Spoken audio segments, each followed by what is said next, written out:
जिन्होंने अनित्य संसार में रहते हुए भी भगवान के नित्य लीला में प्रवेश किया।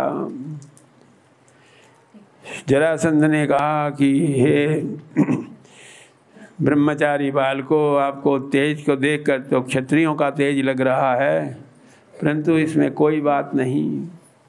बलि को उनके गुरुदेव ने बताया था कि ये साक्षात भगवान का ही विलासमय रूप है, परंतु फिर भी बलि ने अपने गुरुदेव की बात नहीं मानी।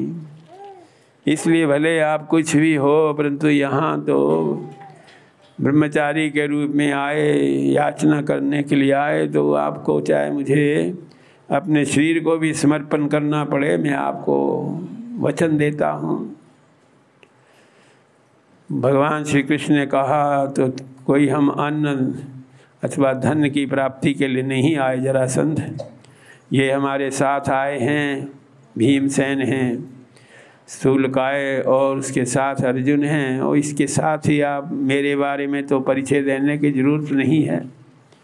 भगवान ने कहा, हाँ ये तो बात है 17 बार, यद्यपि तुमसे मैंने एकाकी मल युद्ध करने के लिए सोची तो तुम रण से भाग जाते, अंतरित हो जाते। ऐसे रण में से भागने वालों के साथ तो मैं क्या युद्ध करूँगा। अर्जुन भी अज्ञातवास में महिला के भाव से युक्त होकर के संगीत की शिक्षा देते रहे द्रुपद नरेश के यहाँ, तो उनके साथ भी युद्ध नहीं। हाँ भीमसेन ठीक है, दोनों गदाओं में कोई भी चुन लेंगे तो गदा युद्ध हुआ, रोज युद्ध होता, ना कोई जीतता ना कोई हारता। जब 27 दिन व्यतीत हो गए तो भगवान से भीमसेन ने कहा, ये कब तक होता रहेगा, इसलिए इसका कोई उपाय करें। भगवान ने किसी वृक्ष की शाखा को बीच में से 2 टुकड़े करते हुए उनको संकेत किया।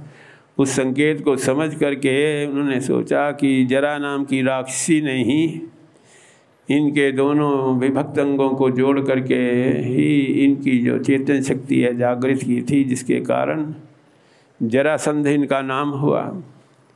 दोनों पैरों को एक पैर पर रख करके और दोनों हाथों से दूसरा पैर खींच करके उन्होंने जरासंध की लौकिक लीला समाप्त की।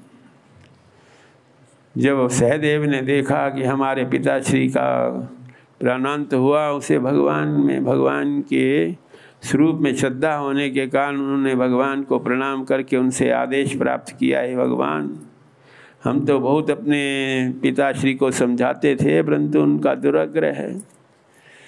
जिसको जिस प्रकार संसार के भावों में स्वभाव होता है, प्रवृत्ति होती है, उसको उसी में आनंद दिखता है। जिसको जैसा संसार लगता है वैसा ही उसका रूप हो जाता है। भगवान की आज्ञा से उन्होंने 20,000 राजाओं को स्नान आदि दिव्य उपकरणों से स्नान करके दिव्य वस्त्र धारण करा के भगवान की शरण में भेजा। भगवान को देख करके प्रत्येक की स्थिति ऐसी हुई कि जैसे उन भगवान को के रूप माधुरी का पान कर रहे हों। एकटक निगाह से भगवान को देखते हुए भगवान को हाथ जोड़ करके प्रार्थना करते हैं, प्रशंसो ऋषिकेशम गिरभी प्रांजलियो। हे भगवान आपको नमस्कार है, आपके प्रति जो शरणापन्न हैं उनकी आप रक्षा करने वाले हो। हे भगवान हमने कौन सा ऐसा अपराध किया जिससे इतने काल तक हमें जरासंध के कारागार में बंधन में। ये संसार तो मृग तृष्णा की तरह है, परंतु इसी में माया से हम सत्य समझ करके इसमें प्रवृत्त रहते हैं। हे भगवान अब हमारे लिए आपका क्या आदेश है। अब हमें राज्य से कोई प्रयोजन नहीं रह गया। ना राज्यम मृग तृष्णि रूपितम, वो भी एक प्रकार से मृग तृष्णा की तरह है। इसलिए आपकी उपासना आपकी भक्ति हमें प्राप्त हो। स्मृति यथा न विरमेत अपि संसरतामिति ही। अपने कर्मों के अनुसार स्वभाव के अनुसार जहाँ भी हमें जन्म मिले आपके श्री चरणों में हमारा राग बना रहे। कृष्णाय वासुदेवाय हरे परमात्मने प्रणत क्लेशनाशाय गोविंदाय नमो नमः। हे गोविंद आपको प्रणाम है, आप अपने भक्तों के क्लेश को नष्ट करते हैं। जो आपकी शरणापन्न होता है उसे भगवान के नित्य लीला में, भाव में, लीला में उसकी स्थिति होती है। वन बिहारी लाल की जय। भगवान ने कहा कि अब तक तुम्हें इतना कष्ट मिला, इस कष्ट से भी हम भगवान के जो भक्ति में सुख है, आनंद है, उसको समझ लेते हैं, उस ऐसे से युक्त हो जाते हैं। इसलिए अब तुम संसार को तटस्थ भाव से उसमें वर्तमान रहते हुए जो जीव भाव है उसको भगवान के भाव से युक्त करते हुए मैया वेश्य मना सम्यक मामांते ब्रह्म यासित। यदि तुम्हारी चित्त की वृत्ति संसार के अनित्य वासनाओं से रहित होकर के मुझ में प्रवृत्त होती है तो अंत समय में तुम मुझे ही, मेरा ध्यान करते करते प्राप्त होगे। इस प्रकार भगवान की पूजा करते हुए, उनकी रूप माधुरी को हृदय में धारण करते हुए वो सभी के सभी राजा अपने अपने वास स्थान राज्य में प्रस्थान करते हैं। भगवान ने देखा कि अब जो मुख्य कंटक था वो तो निवृत्त हुआ। युधिष्ठिर को आदेश प्राप्त हुआ, अब निर्भय होकर के तुम अपना ये राजसूय यज्ञ, जिसमें भागवत धर्मों से युक्त होने के लिए जीवों को भावना हो, ऐसे भागवत धर्मों से युक्त होने वाले अनुष्ठान को जो ऋषि मुनि है वो भी आशीर्वाद देने के लिए पांडवों को पधारे। उसमें देवपायन ऋषि थे, भरद्वाज ऋषि थे, गौतम ऋषि, च्यवन ऋषि, वशिष्ठ जी, कण्व ऋषि, मैत्रेय, विश्वामित्र ऋषि, कश्यप ऋषि, ये सब ऋषियों में से सब के सब उस भगवान के प्रीत्यर्थ होने वाले शुभ महोत्सव में, अनुष्ठान में पधारे। भगवान के आदेश से, जिनसे उनको कोई विशेष स्वार्थ नहीं था अथवा जो पांडवों से द्वेष भी रखते थे, उनको भी बुलाया गया। उसमें धृतराष्ट्र थे, अपने 100 पुत्रों के साथ दुर्योधन भी वहाँ पधारे। विदुरश्च महामति, विदुर जी भी वहाँ पधारे। इसी तरह इंद्र आदि जो लोकपाल हैं वो भी भगवान के सानिध्य में होने वाले इस यज्ञ को साक्षी रूप में देखने के लिए पधारे।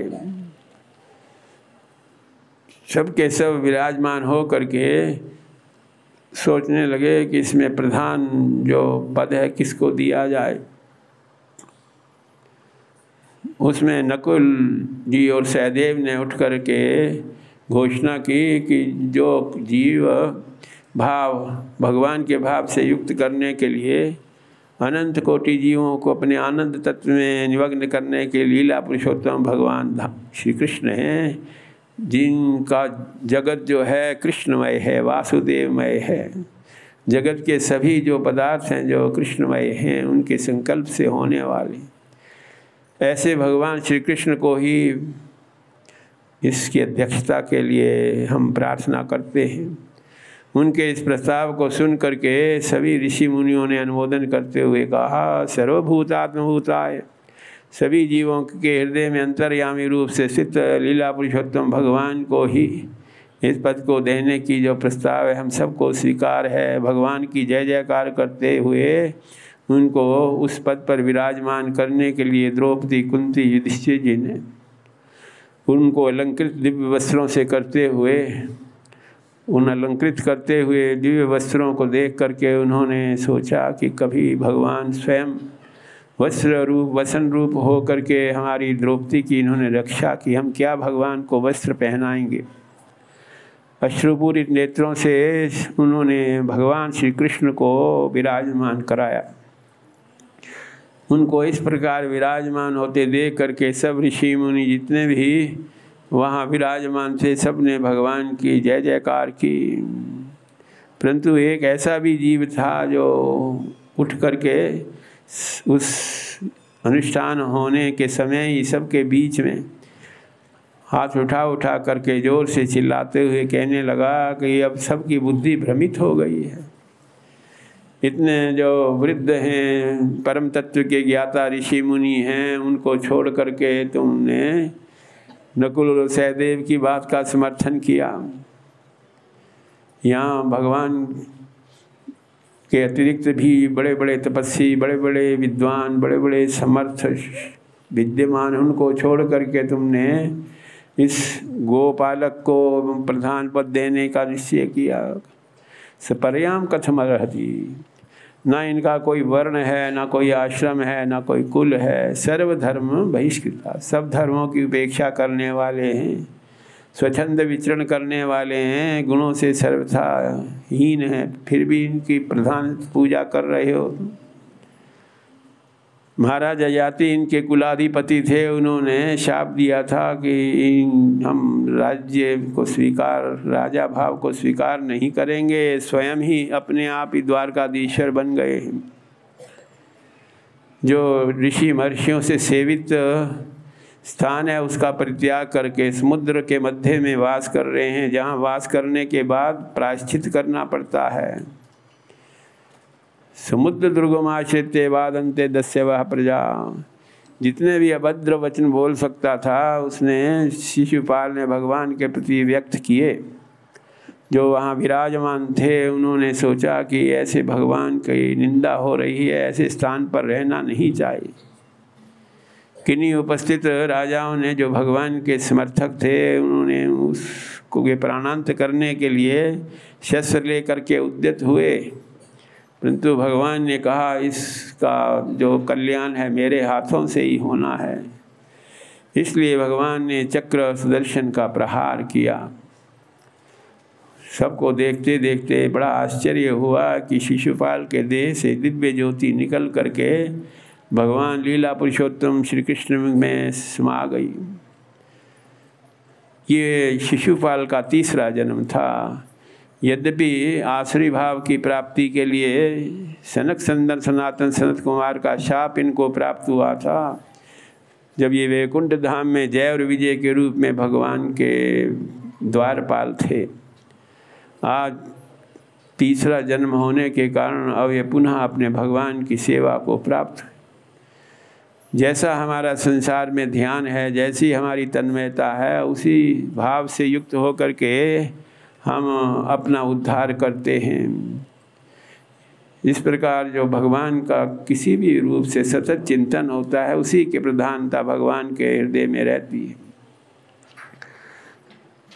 जब राजसूय यज्ञ प्रारंभ हुआ तो उसमें भगवान ने भीम को महानस का रसोई का अध्यक्ष बनाया। दुर्योधन को धन के वितरण करने के लिए आज्ञा, धनाध्यक्ष सुयोधना से आए हुए सभी की आवभगत करने का सहदेव को कार्य सौंपा। नकुलो द्रव्य साधने, द्रव्य का विनियोग करने के लिए नकुल को कार्य सौंपा। सबकी सेवा करने के लिए स्वयं भगवान विष्णु ने, भगवान श्री कृष्ण के विलास में स्वरूप, उन्होंने इस कार्य ग्रहण किया।